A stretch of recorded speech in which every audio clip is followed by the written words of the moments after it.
Well,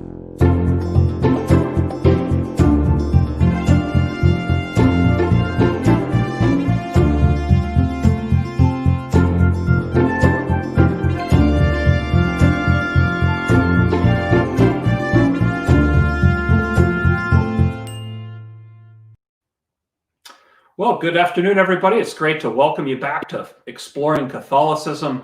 As you can see from our introduction, every time we're trying to just be able to inspire and motivate us as Catholics and as a community to continue through our journey, being able to find facets of our faith that can both fascinate us and bring us in a closer relationship with Jesus Christ.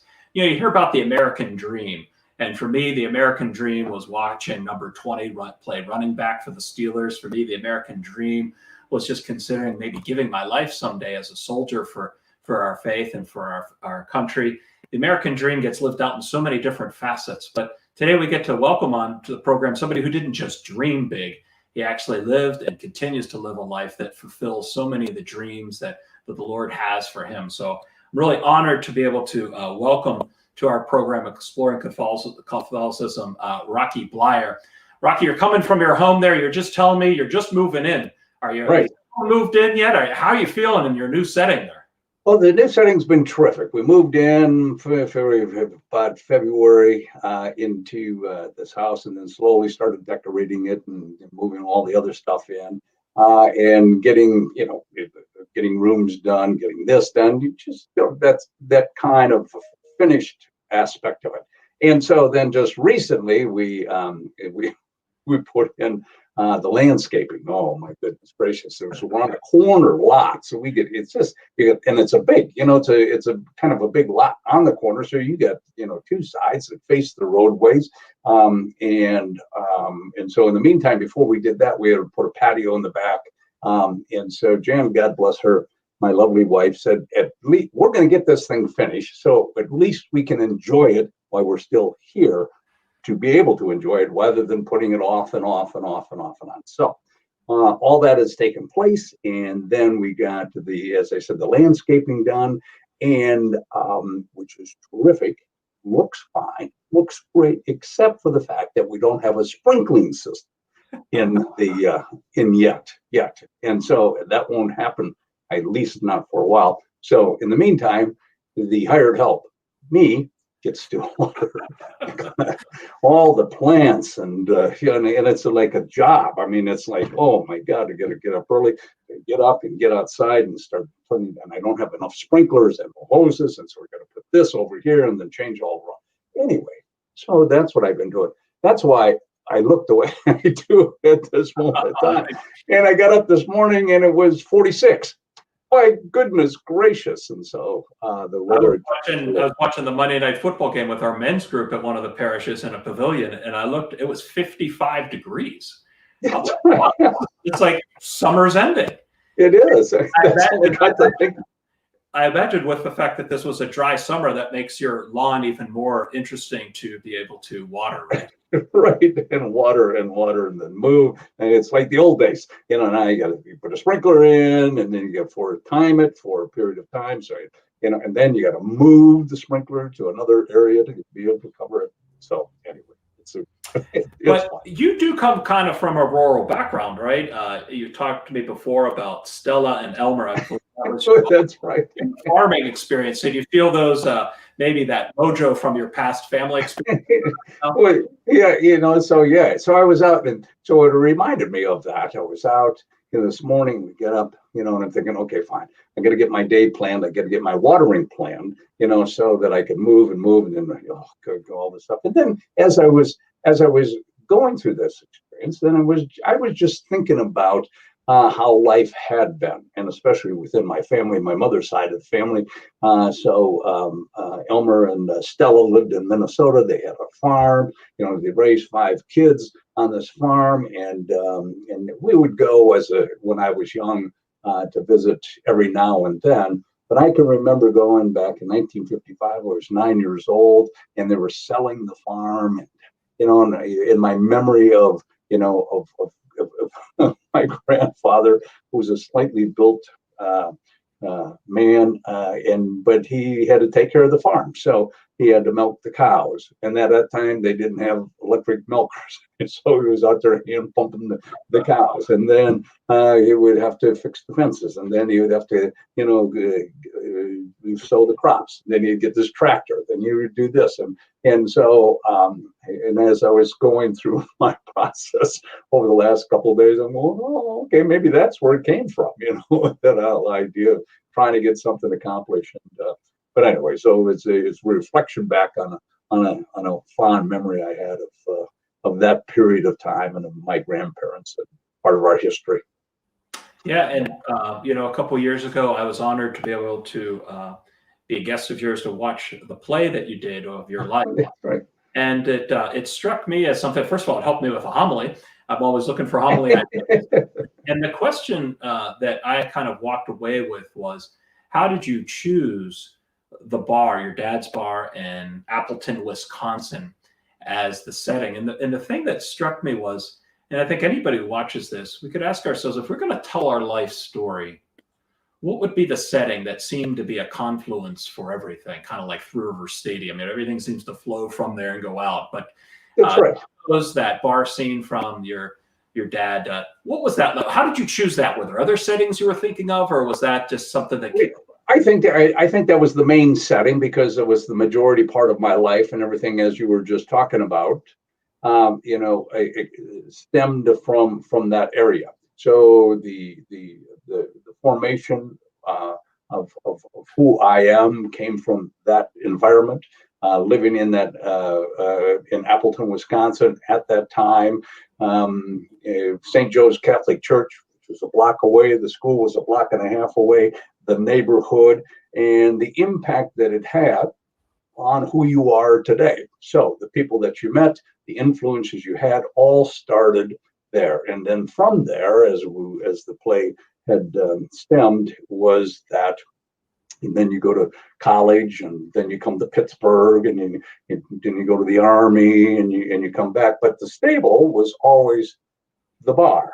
So in the background of the play, the bar was always there as we would shoot pictures of other aspects of our life as I was telling the story up on the bar or on the screen in the pack. And so so I think that all of us somewhere have that core of growing up in an area and the influences that you had and help you to become who you are today and your belief system. And so for us doing the play, that was the key. That was the basis and the foundation for everything else that had happened thereafter. Speaking of a foundation, your name Rocky, very interesting. It's obviously biblical. It's very biblical. I mean, we're basically named Rocky if you really want to get into the rock and all this church. But how did you ever get that nickname?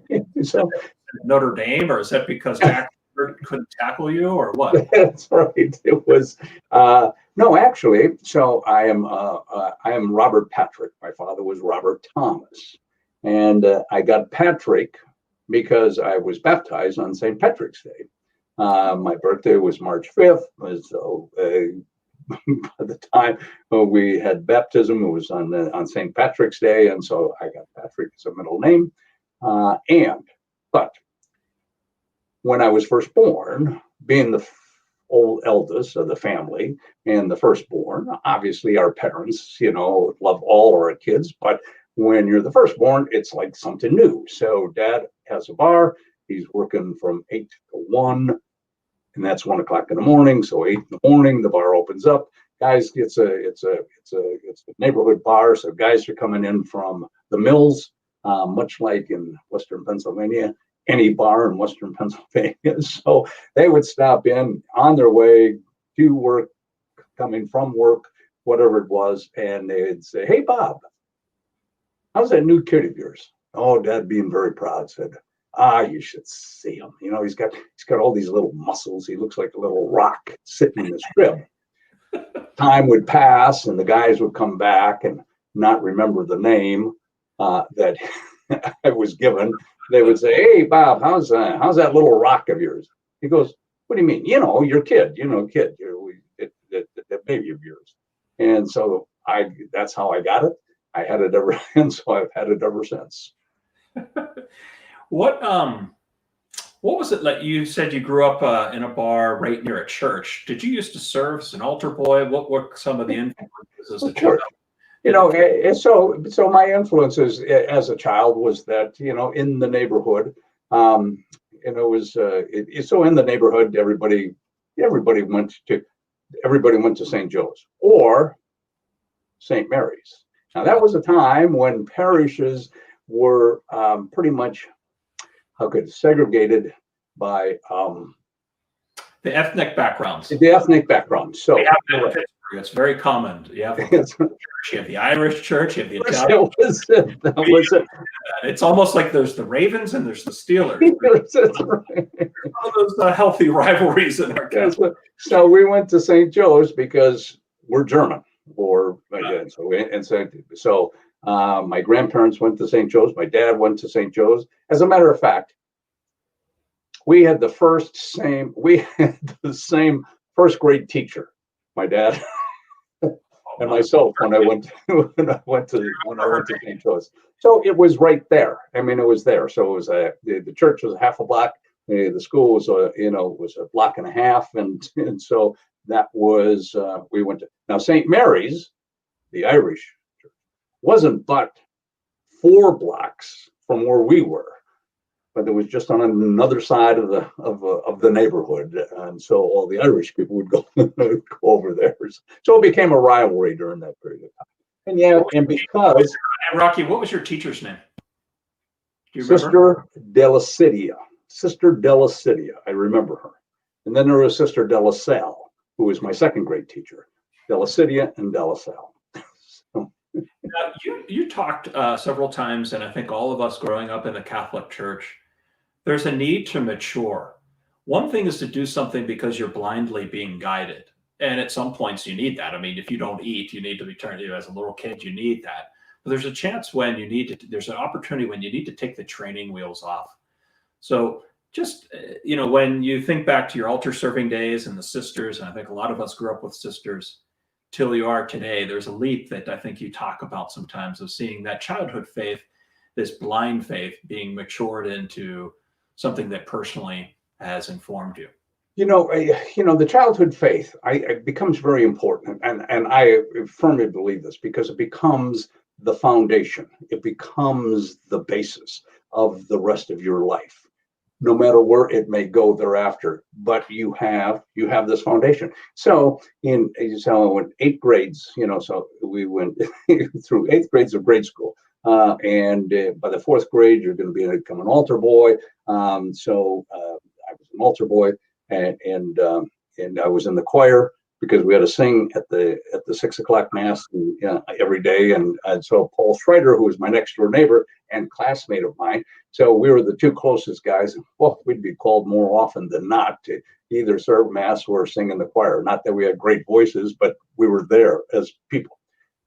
That basis of everyday mass, it kind of soaks in. Not that it becomes rote, but it's just a kind of a belief system that becomes very important, and it's a part of your life. I went on to high school, and in that transition was a brand new Catholic high school that was built for the baby boomers that were coming into a time. And so the Catholic Church started to expand. And so Xavier High School was a brand new school back in 1959 was the first year. It was a 2-year school. My freshman year was a 3-year school. By my sophomore year, it was a 4-year school. And so now we had a brand new conference and so on. But the transition from Notre Dame nuns, Capuchin priests, to the brotherhoods of Christian brothers, now mature. I mean, matured your kind of religious belief on another level in high school, meaning that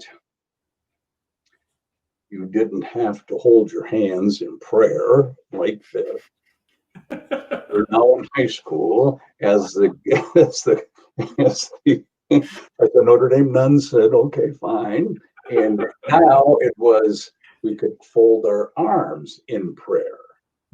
because it was a little more manly or a little more older, I suppose. And so that was it was a transition of not only faith, but how you approach it. Just, that it wasn't always this all the way through.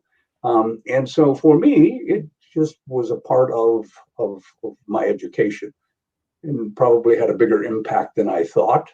Didn't second guess it.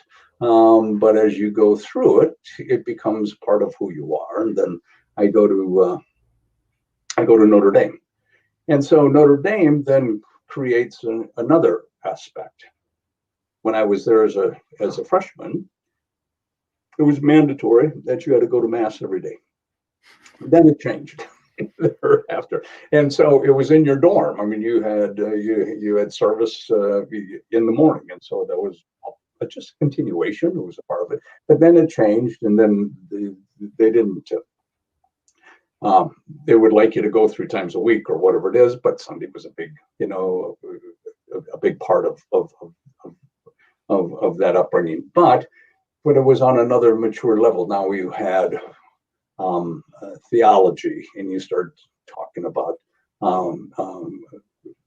faith and religion, and in fact, and it just gave you. But more importantly, they had the grotto on Notre Dame campus. It was the replica of Lourdes, set aside from the school, and it was a place for retreat. I mean, you'd go there if things weren't going well. You had questions. I mean, you're 18, 19, 21 years old. Things are changing. How your beliefs, relationships. There's girlfriends now, and and how do we deal with that? There's school. There's maybe not as much distraction as there is today, but there was a place to kind of go and to meditate and to think within an atmosphere of someone having to listen to you. And so that became all part of, from my perspective, what Catholicism has developed into, and how important it is in my life even today, in those reflective periods of time where you could fall back and just, things aren't going well. I need something to think about, or I need somebody to talk to, or I need somebody that will listen. So our Lord does that for me, and I think for a lot of people. So so that transition that has taken place from grade school all the way through until I graduated, and then thereafter, is that foundation of the ability to be able to reflect and think and pray by yourself. It became very important to me. You go from a small town in Appleton based on your dad's bar and in this simple faith with nuns that actually taught you and your dad. And then you're put on one of the biggest scenes in the history of the American culture, which is Notre Dame football. Right. How did you transition like that? What were some things that you mentioned a little bit now? Going to daily mass was probably something that at least kept some of the connections. But let's face it, you're now put on a whole nother stage, if you will. Yeah, very much so. In the stage. So now we're on 2 stages. We're in an emotional involvement of life, period. But now, you're competing. Now I'm trying to make this football team, or you are one of 30 some people that were drafted, were given scholarships, in your class. And I can remember the first day that we were on campus, the fall of 1964, and I was having lunch to be introduced with my classmates. And so we had 25 guys, I guess, maybe a couple, 25 guys, and we're sitting and I'm looking at these guys, and I'm thinking to myself, what are you doing here? what are you doing here? I mean, there was guys that were bald. There was guys that had a full beard at 18. I mean, there were guys that, had huge forearms and bodies. And I'm looking at myself and I'm going, oh, and these are the guys that, that you have to deal with or you have to play. Oh, and it was a very insecure moment at the time. But so you just do what you need to do. You do what you have to do. You do, you learn your position. You play as hard as you can. And for whatever reason, things happen, and you fall into place, or it falls into place for you. And I don't know. So by my sophomore year, a couple things happened. By my sophomore year, I become part of the second string backfield as a sophomore. And the reason is only because we got a brand new coach the year before by the name of Ara Parsegian. So he comes in in his first year at Notre Dame, and takes a team that had won 2 games the year before, and they go undefeated until the last game of the season against Southern Cal, and they lose. They go 9-1. All of a sudden, Notre Dame fans across the country are back up. Notre Dame's back after about 10 years of being mediocre. Now, and so all of a sudden you're on this platform. Coming in my sophomore year, I just have to say this, coming in my sophomore year, if you weren't a starter as a senior or junior, sometimes a couple of my classmates started as a sophomore, but if you weren't a starter, then you kind of got lost, only because all the backups were sophomores, because Ara was building for the future in his young team. And so I was a backup to a senior running back, and he got hurt the last 3 games of the season. And so because I was playing right halfback, I just stepped in and as a backup and started those 3 games, which gave me a chance. And then by my junior year, we come back and we go to training camp again. And so it's actually interesting is that we had a young, by my junior year, we had a freshman team. Terry Hanratty was a quarterback from Butler, Pennsylvania. That's great. Yeah, right. So he was a year behind me, and he was a quarterback. And we had a young receiving corps. We had a young receiving corps. And so all of a sudden, Harris is opening up his offense a little bit more, and rather than having 3 running backs, sometimes he only has 2 running backs. Now he's got a flanker back and a split end, and a tight end, and so all of a sudden he was substituting my position as a running back. Sometimes I would flank out, sometimes he would have another backup guy that would flank out. And so by my junior year, I don't know what's happening, and I just want to be able to make this team. And the flanker that was vying for my position got hurt before he came to training camp. So he had to put me back in right halfback and go back to the whole game play. Anyway, so things happen in one's life, and and I don't. I mean, I think about it and I go, how fortunate you are, or how lucky you might be in the position. But even given that opportunity, of course, then you have to do something with that opportunity and be able to produce and not make mistakes and be able to rely upon and so on. And so we win a national championship my junior year, and then we get to then I become captain of the football team. I do remember this, and you have to be careful of what you pray for, I suppose, at the time. I can remember being at the grotto, and so it's just me and our Lord, and I'm contemplating, my future, and things I would like to be. But so I said, if it's within your domain, what I would really love to be is that either one of two things. Either an All-American, if I could become an All-American here at the university, or captain of the football team. If I could become captain of the football team, or become an All-American, so I prayed on that, and so I became captain of the football team. So obviously I didn't have the talent to be able to be pushed in that other direction. So, but well, the one thing, the obvious thing, even more important than being called All-American, that's one thing to be recognized by people that don't know you all that well.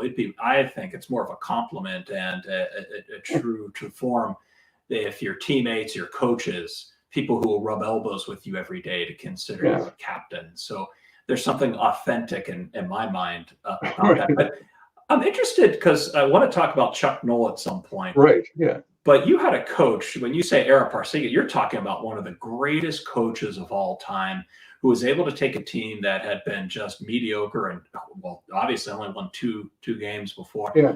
What did you, when you think back to that, what was he able to do with the team and with the culture there to create a winning championship team?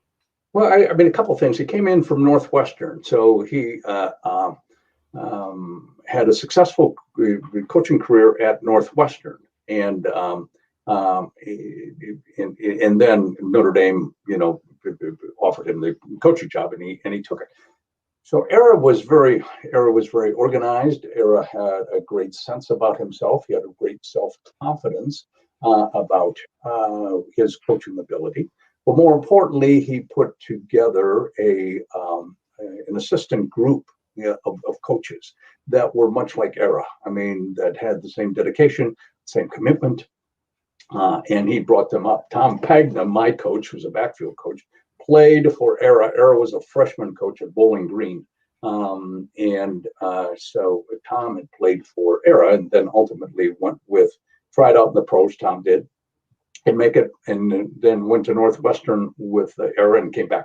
But he was my position coach. And the things that I learned at Notre Dame, the fundamentals of the game, far exceeded that in high school. A lot of times in high school, it's just what your natural ability is, more than what your techniques are or what you learn techniques. So there was learning a process of being able to get into a left-handed stance and a right-handed stance, and everything that Ara would do, and or Tom Pagna, always had a reason. There was an important reason for it to do so. If you're in a left-handed stance, it was for footing or for steps. And so you didn't cause this, or you got a better angle at a block or a right-handed stance. So all those things became very important and helped me set a foundation through college. That when I came to the Steelers, really, I think gave me maybe a step up on some of the other talent that had maybe better talent but didn't have the fundamentals of knowing how to block or how to run a certain route and or how to get into a left or right-handed stance, and all of a sudden how important that became within the structure. Not that they would teach it, they would teach you, but that it would help you. I do remember as a rookie, just that we're in training camp and they were changing the crackback rules in professional football. Now you had to be in a position to get your head and shoulders in front of that linebacker, so it wasn't a clip. Before, you could run right up his back and it didn't make any difference, or clip him from behind. But now you have to be able to do this. So what they wanted to do was they wanted the receivers to get into a left-handed stance. So all they had to do was to be able to drive off their right foot, which is in front of them, and go straight down the line of scrimmage. If you're in a right-handed stance, usually your left foot is in front of your right foot. So now you have to drop down, push off, and that half step might have made a difference. Anyway, so they said, who can get into a left-handed stance? I was the only guy who could get into a left-handed. So it was, not that I just thought, well, it might have made an impression, somewhere down the line. So when they were making decisions and so on. Well, the reason why I think it's so important what you're saying is that today a lot of things are not very rooted. There's so much change going on, and to have a framework in place is so important to be able to build on, to be able to do other things, so that you are not just following your natural instincts, but you take that and put an intellect, a will behind that, to then be able to build even more on that, because a solid foundation is so key. And so being able to combine both of that is obviously important. And it kind of gives us a good way to transition into a formation that you got when then you had to go to a war situation. Right. Or, I mean, I don't think I'm in a war situation, but sometimes I feel like I am with the church situation, where it's just things, crisis situation like COVID right now. And it's like, okay, well, what am I going to lean on? What are those foundational pivotal points that will help me be able to line up properly my day? And for me as a priest, it's obviously spending an hour with the Lord in adoration. It's doing my mass. It's those types of things. So even if we're streaming things or not, we still have this basic framework in place. So now you get drafted by the Steelers, basically last, from what I remember in your play. I think it was 417th in the 16th round. Right. And so I don't know if that's technically last or not, but I think of the gospel passage, those who are last will be first. And but at any rate, so you were drafted by the Steelers, and then you get drafted by the U.S. Army, I believe it was. Right. So what was it like being transitioned from football to the battlefield? Well, I mean, the transition obviously goes in steps, meaning one, you got to get over the shock that you were drafted. So, because just the mental set was this, and not that. I always think this, that if I was a street smart kid from New York, New Jersey, I would have had this all figured out beforehand, but I wasn't. I was just going, oh, life is going fine. And so my perspective. And so I think sometimes how you get skewed is what you see on the outside. So growing up in Appleton, Wisconsin, growing up as a Packer fan, going through high school and college, and they're in their winning years with Lombardi. Then Vietnam was going on, obviously, but the players were in National Guard or Army Reserve. So you would see them going to training camp or going to summer camp, I should say, for 2 weeks. Then they'd be at meetings during the week, and they got off for the football season. But anyway, so just the impression was this. Well, I guess that's what happens. If you play, you get into reserve or National Guard. So I don't think about this at all. The happiest day of my life at my rookie season was the fact that Bill Austin, who was their head coach, after a late August practice, I was coming out of a meeting, took me aside, and he said, listen, Mark, he said, I would like to talk to you for a moment. He said, we got this letter in the mail. It was open accidentally. And it was my 1A classification, not my draft notice, just my 1A classification that I'm eligible for the draft. He said, we think you're good enough to make this team, and so we'll take care of this for you.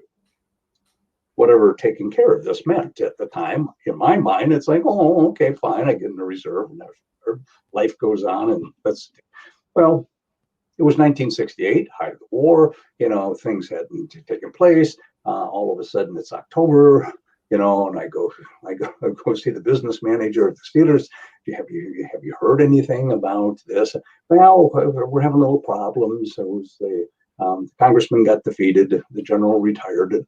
We have no contacts, basically. Okay, fine. So, but ultimately, then shortly thereafter, in November, December, I got my draft notification, and bam. The next day I was gone, basically, to basic training in advanced infantry. But all of a sudden, I suppose, knowing that it hadn't happened, in the back of my mind, there was something going on, I didn't want to really concentrate on it. So you just kind of, go through life, and you're playing football, and maybe somebody will take care of this and so on. And then I'm in the service. And because of that, you just reacted. It's like everything else that you're taught playing sports, or you reacted on the next level. So I got drill sergeants that are yelling at me, no different than other coaches, but then you go into, you're back into a regiment. And so you're back into going to class on the line, going through training, to get the sergeants yelling at you, going through that. So it's a process. And you go through that basic training, infantry training. That's what I got. And so I got another 8 weeks of building on that. And so orders come down, and you go to Vietnam. Now, I tell you that only because there's not a whole time to reflect on poor me or what's happening. I've just got a whole new focus that is taking place. And so then you fly over, and you go to, you land in Vietnam, and you ultimately get assigned to your final unit, in which I did. And I end up with the Americal Division, the 196th, the 4th and the 31st, Charlie Company, 1st Platoon, 1st Squad. That's who I was attached to. And so they come up out of the hill. They're on a sweep. They just come up. And I look at them, I'm going, oh my goodness gracious. Like every war movie I saw, that 1,000-yard stare. These guys were draggled, they were dirty, hadn't shaved, they were coming up, carrying their weapons. And I'm going, oh, what have I got myself into? Anyway, so it becomes that kind of in existence. You do what you're told, you go where, not knowing what was going to happen, and you just kind of react as best you possibly could. Now, through this process, and what becomes important here within our discussion is that it wasn't a lot of time for mass. They didn't have they didn't have priests. So every now and then they would have a chaplain come out, and especially when you're in the boonies. So whether he was Protestant or whatever denomination he was, it didn't make any difference. You would go, or I would go, because it was just a touch base. Because in all honesty, I mean, the fact is that whether you're Roman Catholic or you're Protestant or Baptist or whatever the denomination is, you still believe in our Lord Jesus Christ and God the Father. So that became the contact in the day, and not that it happened all the time. But that became, and so because you're out of the situation didn't mean that it wasn't a part of your life, because I had 16 years of Catholic education up to that point of time, and that became the foundation and the memories, and then the grotto and all those other things that you believed in, and so I do remember, ultimately, you have to find a reason. You have to find a reason to survive or be where you are. So I can remember after we went on a sweep, we're coming up and we're walking up the side of this mountain, and we come across this little village. It had 4 huts in it. There was a mama san, and she had a couple of baby sans, which were babies, and there was a fire going on, and there was a pot with water in it, and in that pot with water in it was a buffalo hoof that was being boiled. And and I thought to myself, okay, right or wrong, whatever it is, if I being here can help these people take a step forward in their lives, whatever that may be, rather than 2 steps backwards, well, then I guess it's worthwhile. my being here. And if I should die, that is my reason for my existence and or for being here at that time. And so that became very powerful just in everyday living, of a reason why you're fighting this war thousands of miles away, not a popular situation. Not that we would be inundated with the feedback from what was happening back home, but you had a taste of it because I had other people earlier than that go, high school friends and so on. And you understood what people thought about Vietnam. Now all of a sudden you're there and you're a part of it. So so my faith became, it was there. Not that it was there every day, but it was a part of my conversation at times when things weren't going well, or I didn't think that they were going well. It's interesting when you reflect back. You did that ESPN short a couple of weeks ago or months ago, because it was the 50th anniversary of your August 20th experience, a near-death experience. And as you reflected back to that, you went back to the actual spot, and I get shivers just thinking about it. It was so overwhelming for you. You passed out. It was just when you think to it now, and then what perspective can you give to us who will probably never experience anything like that? But talk about. Yeah, okay, no, actually, and you're right. So when I was approached by ESPN, just to give you a little bit back history, when I was approached, they said, "Well, let's go. And we like to go back to Vietnam, to the exact place we got. We know where it is. We did all the stuff and so on." And I go, "Okay, fine. I should be happy to go. I don't know what you expect from this conversation." And I said, the reason is that unlike the majority of returning Vietnam veterans during that period of time, who had to repress their feelings, were spat upon, called baby killers because they were identified with an unpopular war rather than as an individual serving their country, and they just came back and had nobody to talk to, no place to go. I mean, the American Legion didn't allow them to come in. The VFW weren't embracing them as returning vets. So what do you do with all that kind of an emotional impact? I said, I come back. I'm a story because I come back to a high profile. Whether or not I make the Steelers, it's just a story. So all the questions are, how did you feel? What do you think? What's the relationship? Football terminology is compared to war terminology. It's all the same, so on and so on and so on and so on. So for a period of time, I had to answer those questions. So it was somewhat of a catharsism that allowed me to get in touch with those feelings. And then I told the story for the next 40 years as it continued to go on. So I said, I don't know what to expect.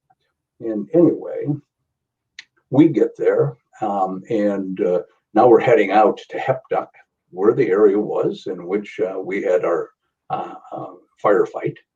And we're in an air conditioning bus. And I'm going to tell you this, on the way up is a van where air conditioning, get some water. And I'm just observing at all the changes, obviously in 50 years, that had taken place. There was roadways, there was cars, there was motorbikes, there were townships, there was buildings, and things were just like, oh my God.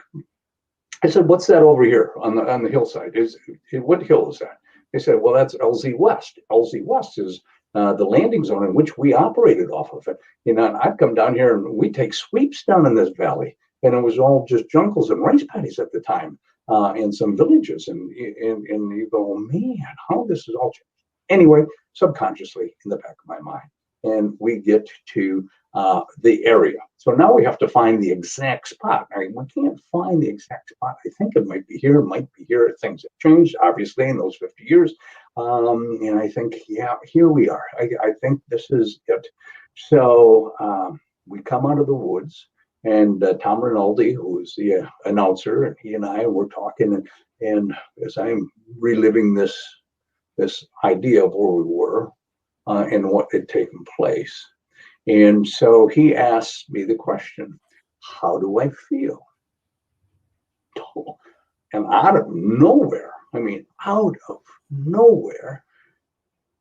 up through my bottom of my feet, through my body, this emotional upheaval came, and I couldn't control it. I couldn't put my finger on it. I couldn't rationalize in my mind right away where this was coming from or why this was taking place. And obviously, and I have a breakdown, and I start to cry, and I'm trying to gather myself. Part of my brain over here is going, well, what are you doing, stupid? I mean, why don't you have, the answer to this? The other emotional part is, then it just like drained me. I mean, I could feel I was sick inside. And finally, I said to Tom, oh man, I said, I don't feel well. And I gotta go to the bathroom.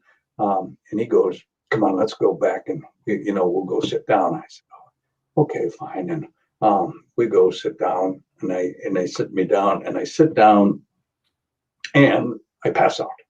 So I pass out. I come to, and I see 5 guys like this. They didn't know what had happened. I mean, here's our key guy. I mean, he's out. That he died? What happened? What happened right in front of us? And so I come to, and so then, but as I think back on that and why did that happen, it was that obviously there were some things I hadn't come to terms with, that emotional part of change, and all of a sudden it started thinking about people who have post-traumatic stress, people who have some mental health problems, people who are under stress, because at any one period of time, I mean, it can hit you just like that. And you open the door and you step off a cliff, and you go, wow.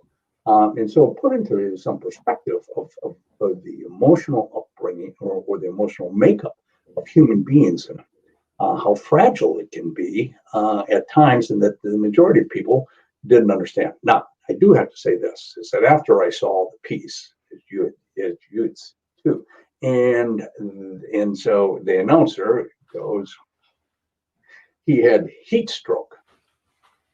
And I said, heat stroke?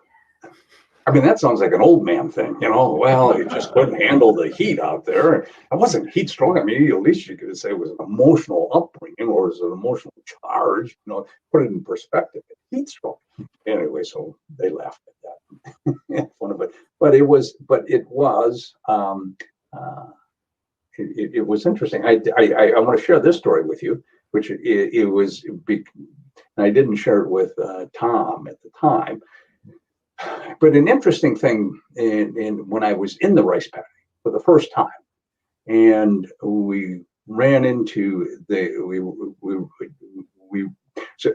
and I should say this, and let me put this in perspective for the viewers. And the reason that we are in that rice paddy to begin with is that 2 days previously, a sister company, Bravo Company, had been hit by an NVA regiment, and they were in a firefight. We flew off of Mount Washington to come to their aid, and by the time we got to them, it was late at night. Firing had ceased, and we were to pull front and rear security and move them out of there to a secured area a couple clicks away. And so, as we were carrying what dead had been left behind, we came across a stream. There was a quick firefight with a machine gun nestled there, and the word was to leave the bodies, and we'll come back and retrieve them when we can. And that was our mission. Now, 2 days later, that's the reinforced company, or a platoon, I should say, and we were going back. And I was a grenadier. I carried the grenade launcher. And so we were just taking a break before we moved out on the open rice paddy. Moved out on the open rice paddy. I was about 8th in line. Point man was maybe 40 yards in front of me. He saw movement across the berm, and he made a fatal mistake. And that fatal mistake was, rather than holding us up and assessing the situation, he hollered "gook gook." Shots broke the stillness. They started to run. He started to chase him, pulling everybody out in the middle of the race paddy. So now, machine gun starts to level the area, and bodies were diving left and right into the race paddy to get out of the way. And so I crawled in our race paddy to the end of the race paddy, and there's another one lying below us. So 4 guys were pinned down. Now, my responsibility is to get firepower on that machine gun. And because I was the grenadier, it was about 150 yards away. I rolled over my side, breached a grenade, and that's when I felt a thud for the first time that day and got hit. Discharged my round and then dropped back behind some protection. Here's the interesting thing. All of a sudden, I got enough firepower, I should say this, that 4 guys were pinned down in the open, got out of there. And then all of a sudden, there's a lull. There's a lull in the action. I mean, it's quiet. The sun's beating down. Not a sound from anybody. Now, who should appear in my race paddy was none the less than my 4th grade teacher, or my 6th grade teacher, Sister Hilaire. Sister Hilaire. Boom. I'm going to tell you, I don't know where she came from. I mean, there she was. Boom. In my mind, there she was. Wow. Reminding me of all the stories that she had told us of those soldiers in Korea in World War II. That, when the blood started to flow, you start making deals. You know, you get me out of here, I'll become a priest. You get me out of here, I'll build you a hospital. You get me out of here, I'll do you great things. It's amazing what the average person will promise when he's under strain and stress. And so there you are, though. But you find yourself in that same situation. Okay, fine. You find yourself in the same situation, and you go, "Oh, wow, man! You know, here you are. You are. It's only you." So you go, "All right, I'll bite the bullet. You get me out of here, and I'll become a..." Well, Father, I mean, the word priest gets stuck. I mean, I tried. I honestly, I just want to let you know, I tried. I got it right about here, and I couldn't make the rest of that commitment. So you shift. You go, okay, fine. So you get me out of here, and like the Danny Thomas story, you get me out of here. You know, I'll build you the word hospital got stuck because I knew I couldn't make that commitment as well. Because I thought to myself, and here's the reality of life, and I thought to myself, okay, fine. You know, if you got home, you know, it would be like, so now I'm back in the streets in Appleton, back at the bar, you know, and you go, oh, hey, let's be honest here. You know, you had me in a pretty tight spot over there, you know, I mean, what the heck, you know, it's probably going to say anything, you know, at the time, you know, so I think we need to make some adjustments, you know, because, you know, we do that in good times, you know, whatever promises we made, you know, things are, oh, I really didn't mean it at the time, and, you know, things are, but you have to do something. I mean, at least from my belief, go, okay, fine. So the only thing we got, the only thing you got is who you are.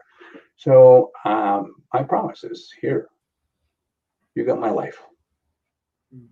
I'll share the good times, and I won't complain about the bad times. We good?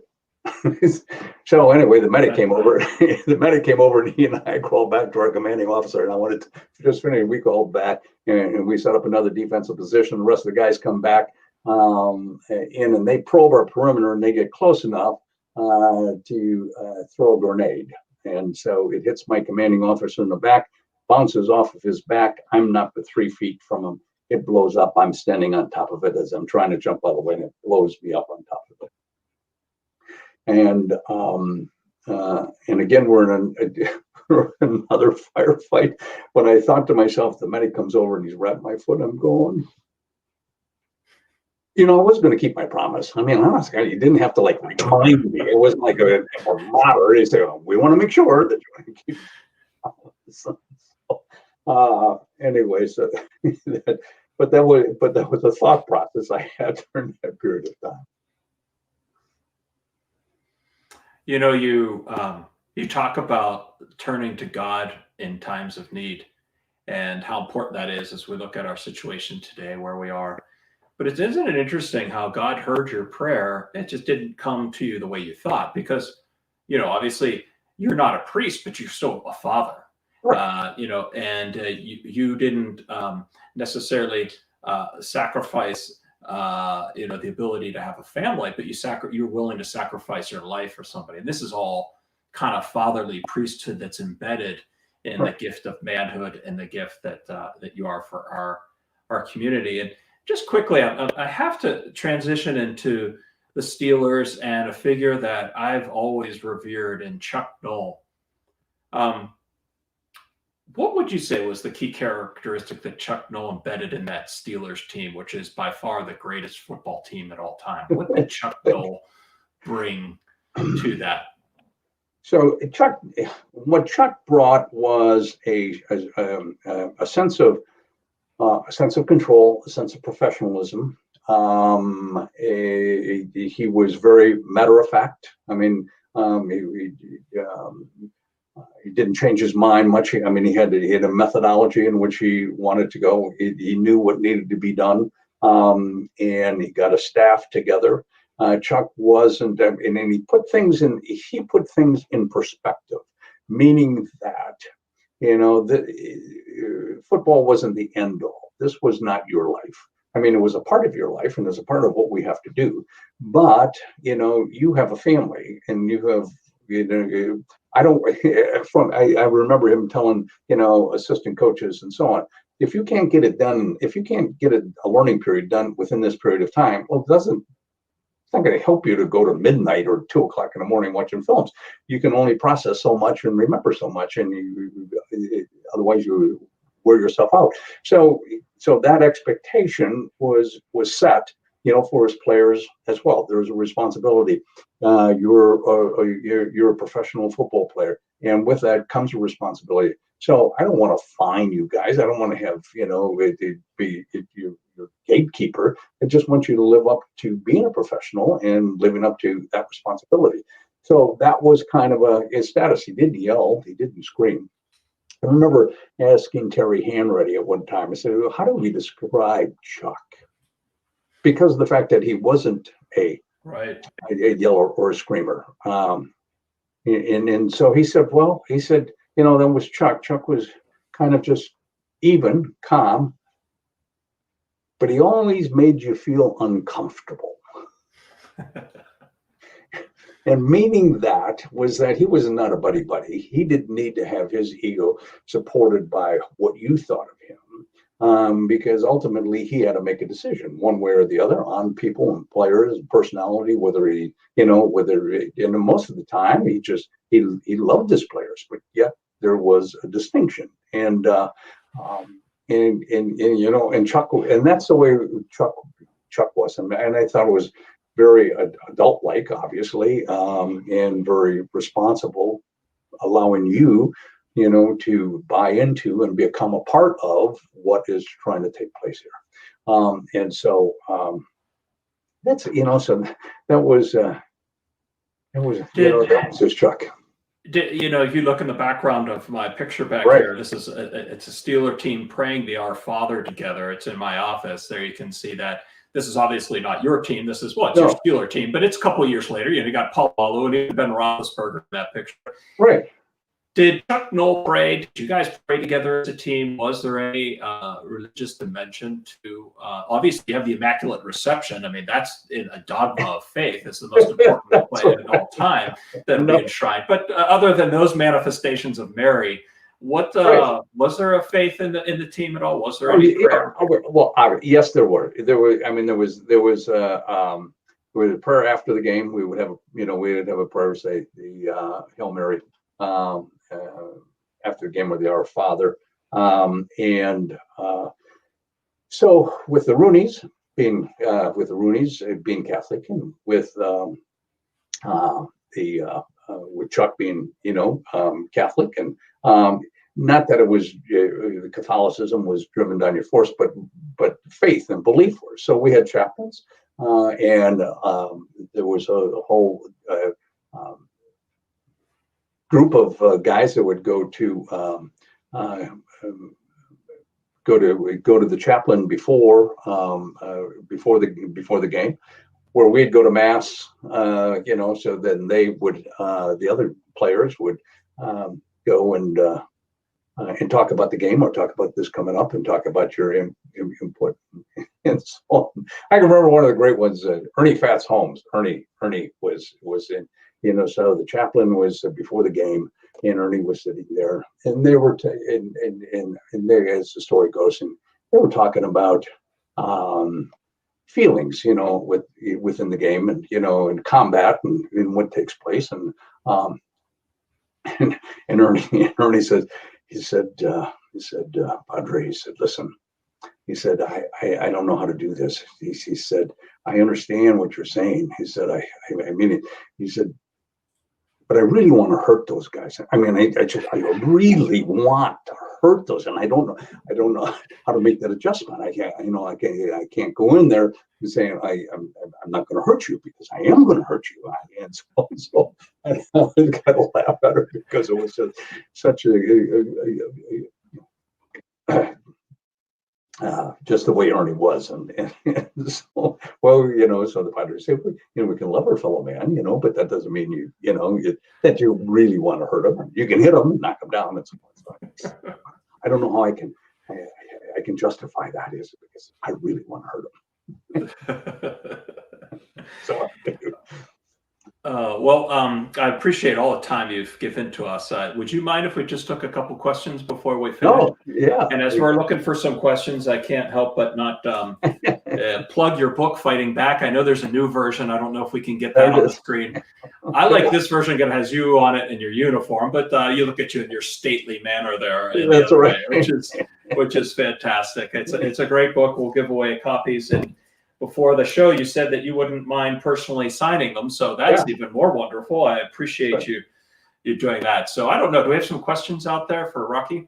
Rocky, Rosemary says, are there some words of scripture that are especially meaningful to you?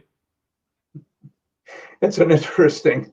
Thank you very much, Rosemary. That was that's a nice question. It was a question that was asked before at a group, and. It's interesting that no, there really isn't a specific part of scripture that is more meaningful, or that I think about it all the time, because I think about it all. I mean, all in it, and I'm really not a theologian. Theologian. Thank you very much. Oh, you studied theology at Notre Dame. Right. That's right. I'm not really a theologian, and so so the Bible in his words are very important to me. All of them are, as I read through the Gospels and the readings. You had mentioned once that the whole concept of this life being almost like a valley of tears. And so there's that Psalm 23 says, in the darkness of the valley, you lead me with your strong hand. And for me, he leadeth me has been a scripture that I think you lean on when you were talking about God and suffering. And there's a page in here, I think it's page 75, in which you talk about God, country, Notre Dame, and family. And you say how the Bible refers to life as this kind of dark valley of tears sometimes. But when we allow our faith, and especially what you said before, which I think is really important, that relates right to scripture, is the scripture is that framework of God's life.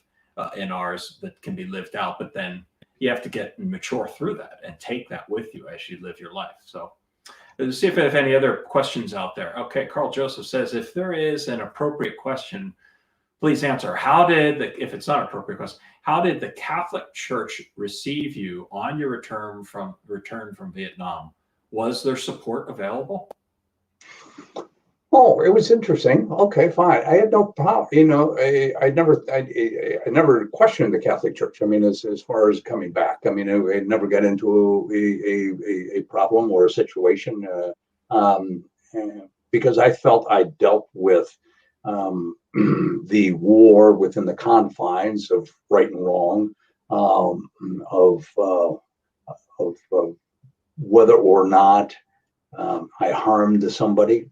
So from my experience, I don't have an image of actually having to shoot somebody or kill somebody within combat. That can be difficult to handle. As I said, maybe lucky, part of God's dream, part of his plan was I carried an M79. So my enemy was 200 yards away, over the roof, over this, into the woods, whatever it might be. So I didn't have a mental image at all of ever having to take somebody's life specifically, and that was very helpful for me in a transition period, that I didn't have to worry about that. Yeah, and I think that today, Rocky, the question might be more like, you see Alejandro Villanueva, a Pittsburgh Steeler who, Right. like yourself, is a veteran. And the challenge of standing or kneeling, the national anthem, the flag, and all that today. And so I think in our Catholic Church, one of the things is that there's a difference between nationalism and patriotism. Nationalism would be just not really having that healthy, expansive look at our country the way God looks at our country, almost like Nazism, with just being too hunkered down into a style of politics. But patriotism looks at things and sees the dignity of the human person and the fact that we were born in this country.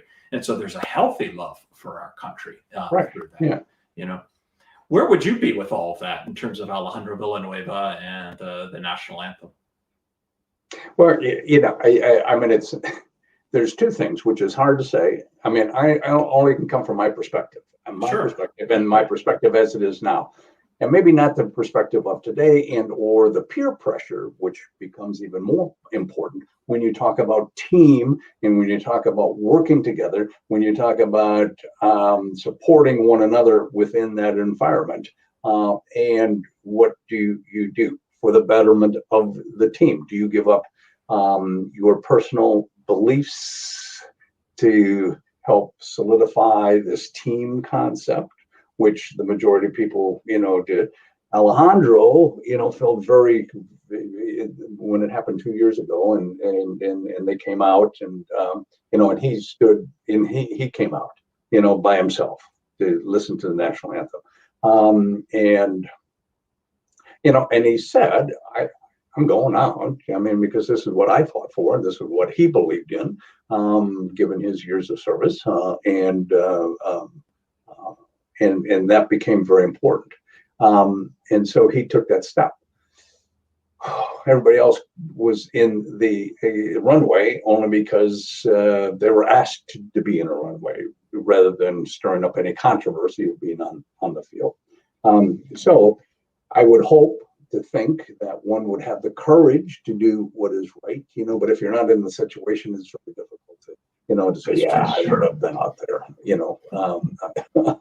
I know I'd like to think that I would be there, or not have it at all, or be in the argument beforehand of why and what does it stand for, and what are we trying to, accomplish.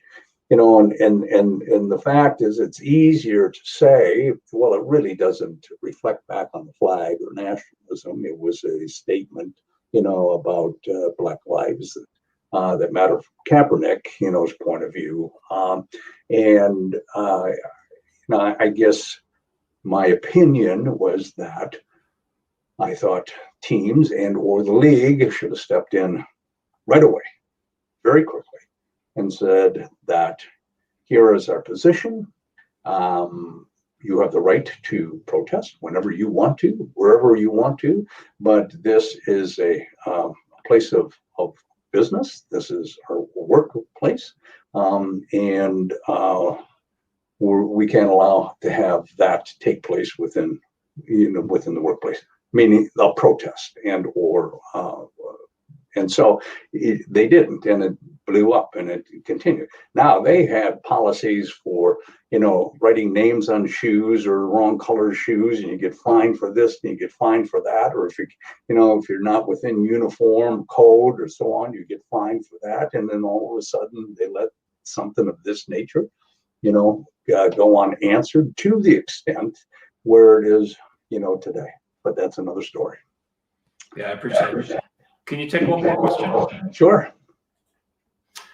Tom Rooney. Oh, that's a name from the past here. Okay. Obviously, there's nothing else better to do today.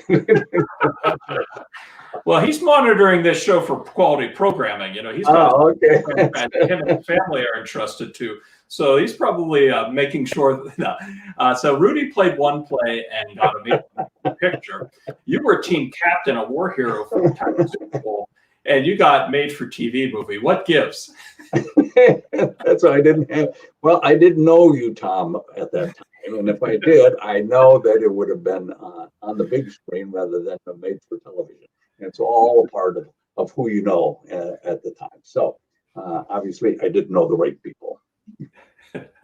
Well, Rocky, I can't thank you enough. I started this with that idea of a dream. And I think the Lord has big dreams for all of us. And when we follow his path and we look at the setting and the stage that he blesses us with, the way you were so blessed with your family, the opportunities that you had, that the San Francisco Niners brag about the catch, but you really had the catch and the Super Bowl, in which you had the ultimate catch, in which you were able to do that. But you've really been able to catch the spirit of the Lord living inside of you and then spreading that out. And I can't thank you enough for that. As a child, when I was growing up, I admired being able to see the way you were able to balance so many things, and I appreciate that. And then being able to meet your two little your daughters at St. Simon and Jude and seeing them and Jan was just it's a pleasure. It's a blessing to be able to talk with you today and to share your story and the story of the Lord's work in your life. So